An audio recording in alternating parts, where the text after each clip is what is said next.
రాజకీయాల్లో ఉన్నవాళ్ళే. ఎందుకంటే రాజకీయంగా ఏ రాజకీయ పార్టీకైనా అవసరమైనది సంస్థాగతంగా నిర్మాణం అవసరం. అయితే ఎందుకు అవ్వలేదు ఇంతవరకు అంటే సరే అనివార్య కారణాలు.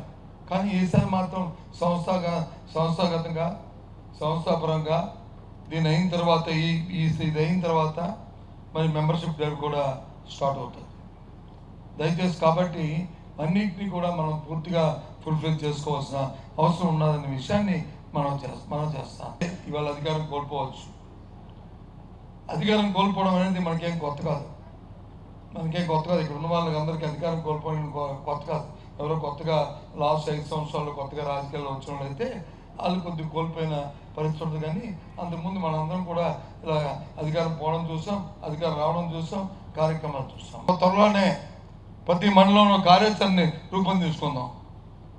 ఒక గ్రీవెన్స్ చేయనాడు ఇప్పుడే మనం ఏమవుతుంది అంటే గ్రీవెన్స్ పెట్టండి అంటే గ్రీవెన్స్ చేయనాడు అందరం మళ్ళీ ఒకసారి కూర్చొని పెద్దలందరితో కూర్చొని ఎవరెవరైతే వీడియోస్ ఉన్నారో ఎవరెవరైతే మరి ఓల్డేజ్ ఉన్నారో గత జనవరి నుంచి అంటే 24 జనవరి నుంచి ఇప్పటి వరకు ఎవరికైతే పెన్షన్ లేదో అందరితో ఒక మండలంతో 1 గంట సేపు 2 గంటలో కూర్చొని ఒక మాట చెప్పి ఒక దరఖాస్తుని ఎంఆర్ఓకి ఇద్దాం.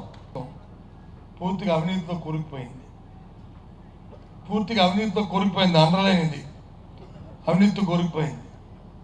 ఏ ఎంఆర్ ఆఫీస్కి వెళ్ళినా, ఏ పోలీస్ స్టేషన్కి వెళ్ళినా, ఏ ఎండి హౌస్కి వెళ్ళినా ఆ అధికారి వచ్చి ముందు మనకంటే మన జోబులు భక్తి చూస్తున్నాడు.